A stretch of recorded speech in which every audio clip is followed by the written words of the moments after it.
เคนี่ขนาดทอมบี้ก็มีวัตถุดิบในขนมในขายแต่สบายดีได้โดยจากการคุยทำที่คู่กับนัดก้นโปรในก้นใส่บอลที่ในบอลที่ก้นอันก้นรู้ใส่มุ้ยโปรมุ้ย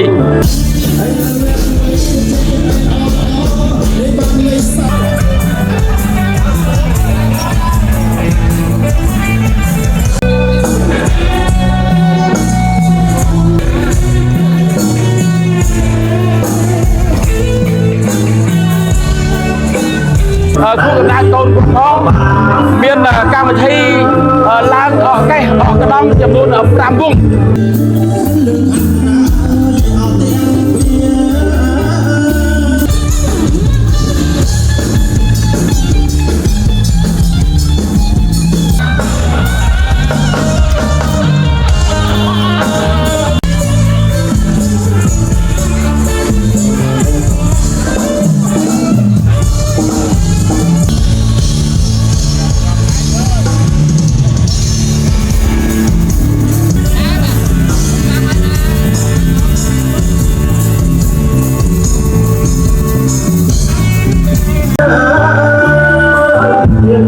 บ้านอันนี้ส่งกระจกพิสูจน์เราบางคนดูในสเตชัน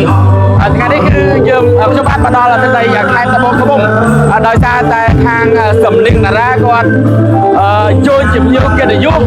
มองปิดซาโปยในอาหารขนมการใช้สมบูรณ์ปรามบุ้งคือขนาดนี้คือดนตรีสำลิงนะเป็นจำนวนปรามบุ้งเป็นอย่างออกแก่ออกกระดองอย่างเพลงเข้าไปในแต่ใดขายตะบงขบุงทุกประจำได้ทานในไงตีมาไพ่แบบไพ่ขายมุ้ยโอเคนี่ขนาดทอมบี้ก็มีวัตถุดิบในขนมในขายแต่สบายดีได้โดยจากการมุ้ยในสังกัดนี้เจ้าอย่างปริ้งเจ้าอย่างปริ้งนั้นขโมยย่อมเทตะดังแต่เป็นเทตะดังได้แล้วนี่คือการในทั้งไงตีแบบไพ่แบบไพ่ขายมุ้ยชนะปีก้อนมาไพ่ผมเปิลมาไพ่มุ้ยมาไพ่แบบมุ้ยชนะปีก้อนมาไพ่มุ้ยในไงที่มาไพ่แบบไพ่ขายมุ้ยนี่คือ